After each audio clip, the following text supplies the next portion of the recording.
Hello everybody and welcome to What If Ash Was Cynthia's Son? Oh my goodness, it's been quite a while. I am a very inconsistent YouTuber. I feel so bad, but I hope this will make you guys forgive me.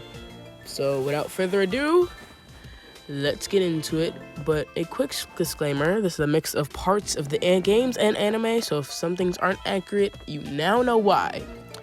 Anyway, Ash Sharona, which Sharona is the Japanese name of Cynthia, so I'm just using it as the last name.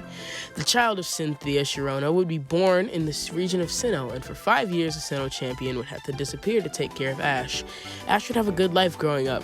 At the age of 12, nearing 13, his 13th birthday, his mother was to give him a Pokemon egg. Supposedly, it was an early birthday present. Cynthia would tell Ash to take care of the egg till it hatches. The day of Ash's birthday would come, and Ash gave it enough love that it hatched on his birthday. It would hatch into a special-looking Gible. It has gray eyes and its colors are swapped. Cynthia would explain that to Ash at the age of 13 is where trainers in Sinnoh start their journeys, and Gible happens to be his starter Pokemon. Ash would be overjoyed and thank his mother. Ash would get ready and leave for his journey. Ash and Gible would be going through Route 201, and Ash and Gible would encounter a Starly, which Ash is eager to battle.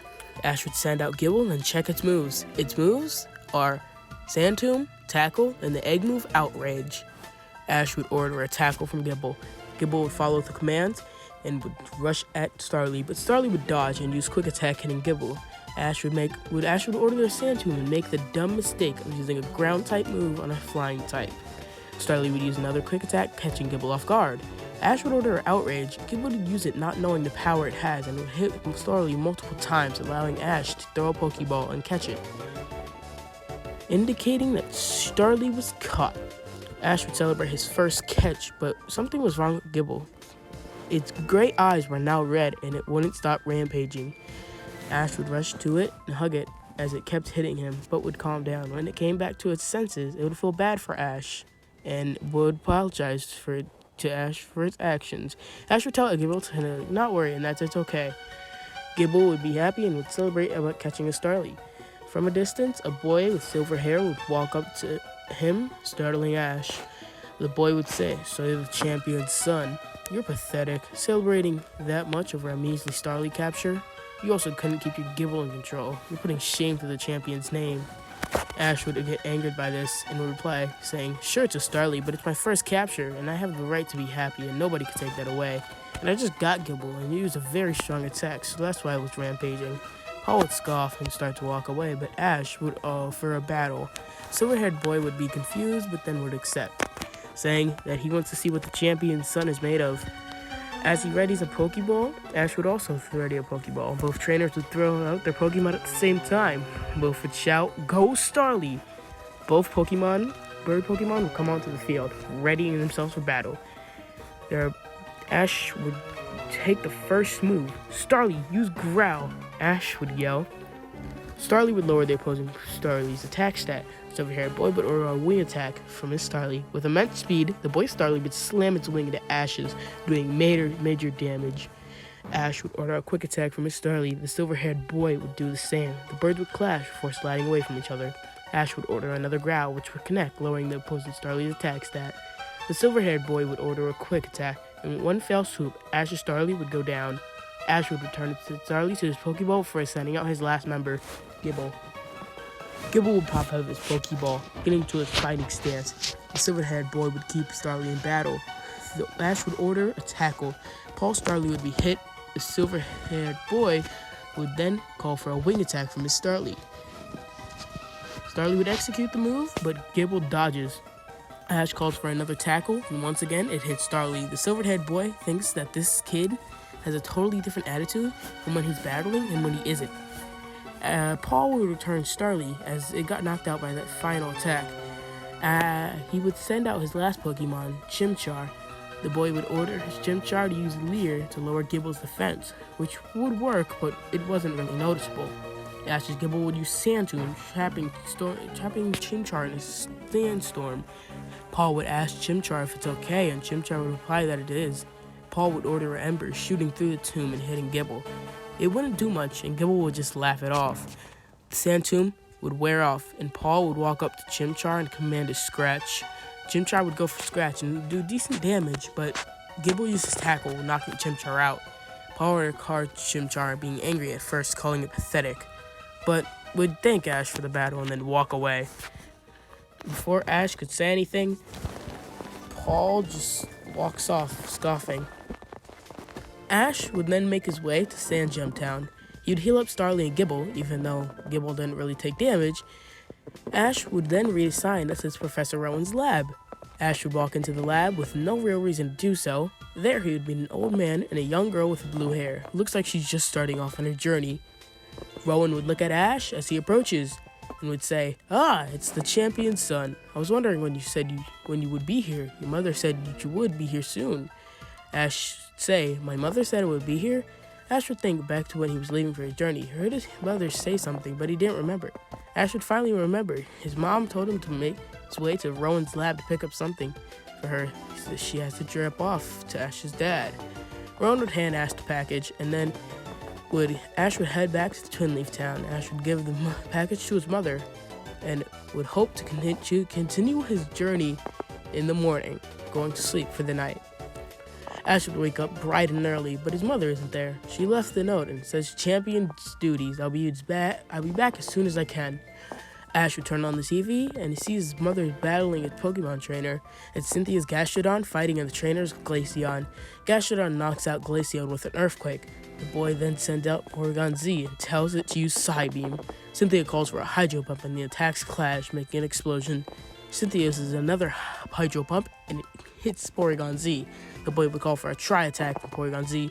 Cynthia calls for a Protect and Gastrodon follows through. An Earthquake is used and Porygon Z is able to survive, but is on the cusp of fainting. The boy tells Porygon Z to use a Psybeam, which hits Gastrodon, doing damage, but simply just not enough. Cynthia tells Gastrodon to use Muddy Water, and that's the end of Porygon Z. Ash would realize that he doesn't have time to sit here and watch the battle, as he has his own journey to go through, or go on. Ash would grab his bag, Starly, and Gibble's Pokeballs before running out the door. He would make his way through Route 201 and Sand Gem Town as well. On Route 202, he runs into the girl he saw yesterday. Ash greets her and introduces himself. The girl would say her name is Dawn and would ask Ash what she's doing. She would respond, saying that she's catching a runaway Shinx for Rowan. Ash would ask if he can help, and she gladly accepts. After a few minutes, they corner the Shinx, and Ash grabs it. It's quite a feisty one, and bites and scratches Ash a few times.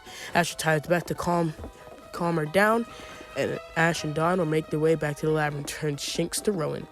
Ash would be leaving, but before he can, Dawn would ask if she can come along with him, since they're both starting their journeys. Ash would gladly accept, and together they would leave to Jubilife City. On the way to Jubilife City, Ash and Dawn would go through Route 202.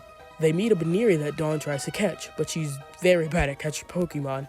So Ash tries to help her, but Dawn explodes at him. The Baneri ends up running away, and Dawn can't catch it. Ash and Dawn would argue, but a sunny day would be used from somewhere. Ash and Dawn would calm down and would see a Badoo. Behind a tree, a man would walk out behind a tree, introducing himself as Nando. Him and Dawn would have a battle that Nando would win. Ash and Dawn would make it to a Pokemon Center, and Ash would sign up for the Sinnoh League. Ash and Dawn meet Nando again, and they would both convince Nando to sign up for the contest and gym challenge. Getting Twiggy with it would never happen, as there is no Team Rocket. There would be no argument between Turtwig and Piplup, since Turtwig isn't here, and Ash and Dawn would continue down the path. But none other than Paul would appear. Paul would challenge Ash to a battle, and Ash, of course, would accept. The battle would begin, and Ash sends out Gibble, while Paul sends out Chimchar. Ash would tell Gibble to use Tackle, and Chimchar would dodge before using a scratch on Gibble, but it would dodge. Paul would call for another scratch, and Gibble would dodge again. Ash would use a new move, Dragon Breath, Gibble learned during training. Chimchar would dodge, Paul would call for an Ember, which Gibble would dodge. His battle is filled with Pokemon dodging and not getting hit. Ash would call for a Tackle, and Paul would call for a Flame Wheel to counter. Ash would tell Gibble to start using Tackle and dodge Flame Wheel, but Gibble would be hit. Gibble gets back up but he gets back up pretty quickly and would use Sand Tomb while Chimchar is still recovering from using Flame Wheel and would be hit. Ash would call for a Dragon Breath from Gibble, but Paul would tell Chimchar to use Ember through the Sand Prison, and it clashes with Dragon Breath. Both attacks would dissipate as Ash calls for a tackle from Gibble. This would hit Chimchar, and it looks like this is the end for Chimchar. Blaze activates. Because Chimchar wants to do its best for Paul, of course it would be uncontrollable, but Ember would weaken Gibble. Dragon Breath and Ember clash, creating an explosion, but when the smoke cleared, both Pokemon would be standing there, before both would go down. Paul sends out Elekid and Ash sends out Starly. The type advantage would be too much for Starly and it would go down. Paul would smirk at the fact that he'd won a battle and would thank Ash for the battle before walking off. Ash and Dawn would continue to move on, with Ash having an attitude about losing his battle against Paul. Throughout the day, Dawn would practice her performances and Ash would train his whole team. This is where we meet Team Rocket, and the reason they're in Sinnoh is to catch rare and valuable Pokemon. Ash and Dawn would be making their way to Jubilife City, but would come across a Scissor and a trainer named Minnie who would talk about the nearby gym. Ash and Dawn would ask if she's talking about the Orberg gym, but she isn't. It's a new gym that opened up not too long ago. Ash, Dawn, and Minnie would go to the gym where they would meet Jesse, James, and Meowth. Of course, they don't know it's Team Rocket, but they'll find out sooner or later. The battle between Minnie and Jesse would go the same, with Krogunk winning. Jesse and James would take Scissor to train, and Ash would then challenge Jesse, and Jesse would accept in this timeline with no hesitation. Ash would battle Krogunk with Starly. Ash would tell Starly to use Quick Attack, and it would hit Krogunk. Jesse would order a Poison Sting for Krogunk, which Starly would dodge. Ash would call for a Wing Attack, and Jesse would call for Krogunk to use counter. The attacks would clash, and Krogunk would go down. Starly would be poisoned, and Team Rocket realizes they need to step up their game. Jesse would stand out in Dust Talks, and when they see Gibble, Ash would be told to swap into Gibble or he would be disqualified. Ash would do so, not wanting to be disqualified, and the battle would commence. Ash would call for a tackle from Gibble, and Gibble would execute the move, but Dustox would use a Stun Spore. Gibble would dodge and would hit Dustox with a Sand Tomb, and Dustox would be trapped. Jesse would call for a tackle from Dustox, but it can barely move. Ash orders a tackle from Gibble, and Dustox would be on the verge of fainting, but it would use a Gust, which would hit through the Sand Tomb, but wouldn't do much damage to Gibble. So Dustox would faint due to the damage of Sand Tomb. From Sand Tomb, meaning Ash is the winner. Ash would celebrate with Gibble, but that's when a Robot Claw would grab Gibble from Ash. Team Rocket would be floating in their hot air balloon. He would reveal himself as being Team Rocket. Ash had heard about Team Rocket on TV, but now he sees them in person. Ash would chase Team Rocket along with Dawn and Minnie, but he would see Krogunk while he's running, but doesn't pay too much attention to it. Dawn would bring out Piplup and call for Bubble Beams to bring the balloon down. The balloon would pop after 3 bubble beams, then Dawn would order Piplup to use the most powerful Bubble Beam, and just like that, Team Rocket blasts off. Now that all the Pokemon are free, Minnie tells Ash that she would return all the Pokemon to the trainers who got them taken from them. Ash and Dawn would thank Minnie, but before they leave, Krogunk would be behind Ash. He would look at Ash intently, as if signaling something. Ash would bend down to Krogunk's side and say, "Hey Krogunk, I like how you battled. You seem like a strong Pokemon, and I would love it if you just joined my team." Krogunk, just wanting friends to hang out with, would be like, "What the heck, and why not?" And just like that, Ash now has a Krogunk. Just to mention, after Ash caught Krogunk, it would pop out the Pokeball and hit him with a poison jab to express its happiness, just like how it did to Brock when Brock was simping. We meet back up with Dawn and Ash just as they're waking up. Ash would try his best to cook breakfast, but just from watching his mother cook is not enough. So it's just eggs and sort of fried potatoes. Baneri would watch Ash and Dawn fly away, but Krogunk would point it out and attack Baneri. Baneri would run away, and Dawn would chase it as she needs a new Pokemon, and a cute one at that. Ash would finish up breakfast as fast as he can and would chase after Dawn. Dawn would be in the middle of battle with Baneri and with Piplup. Baneri would knock up Piplup with a bounce, so Ash decides to give it a try with Gibble. Gibble would come out the Pokeball immediately ready. Gibble would use a tackle, and Baneri would dodge. Baneri would use Double Slap, and the attacks would then clash, with Gible using another tackle. The clash would send both Pokemon back, and Ash would order a Dragon Breath, which should hit Baneri, doing a lot of damage. Ash would follow up with a tackle. Tackle would weaken Baneri enough for Dawn to catch it and throw a Pokeball at it and catch it. We'd meet back up at Jubilife City with Ash and Dawn, as Dawn would try to find a Poketch with no luck. So, I hope you guys enjoyed this episode, and I hope I can continue to deliver with the great content. Anyway, I'll be seeing you guys later. Peace.